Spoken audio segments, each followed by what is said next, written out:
How 4 people were framed on felony drug charges by an informant working for the Bexar County Sheriff's Narcotics Unit. Then they were charged by the district attorney before finally being cleared. But we found there were still an awful lot of unanswered questions about the cases, so we sat down with the DA, the sheriff, and we even tracked down the informants. First up, Bexar County Sheriff Javier Salazar.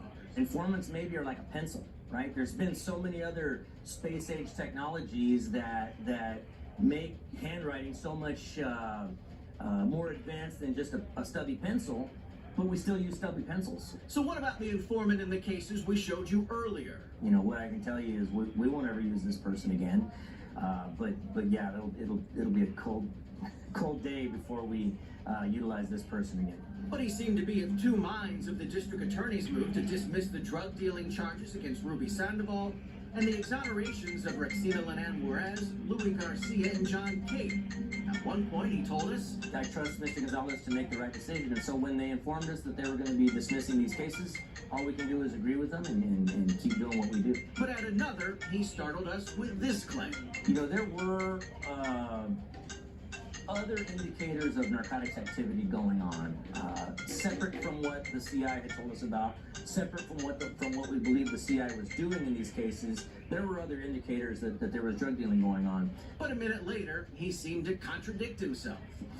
You know, I fully agree with the district attorney's assessment of this case, and I certainly support his decision to dismiss charges. So just what has he done since then? Was there any sort of internal review of what happened, kind of the missteps and how things happened the way they did? Well, I think that's still occurring. And what we've been able to tell at this point is that I still don't believe that there was any malice on the part of the deputy involved. I think he was relying upon the best information that he had. There was no disciplinary action? I don't believe it was done as a result of these cases. No. So nobody, because I understand that the lieutenant was transferred out of that unit after this, shortly thereafter. Totally different reason. Totally different reason. Just one thing, it turns out that former narcotics supervisor is also on the county's Brady list. It's a list of law enforcement members who the district attorney has determined are too unreliable to testify in court. That lieutenant, I also understand, is on the DA's Brady list. Do you have any idea why that is? No, sir, I don't, but I have been made aware of that as well. Would that be a concern to have a lieutenant who's overseeing an operation like that or a unit like that to be on the Brady list? Absolutely, it would be. You know, but with that being said, I don't control who goes on that Brady list, and it's not like I can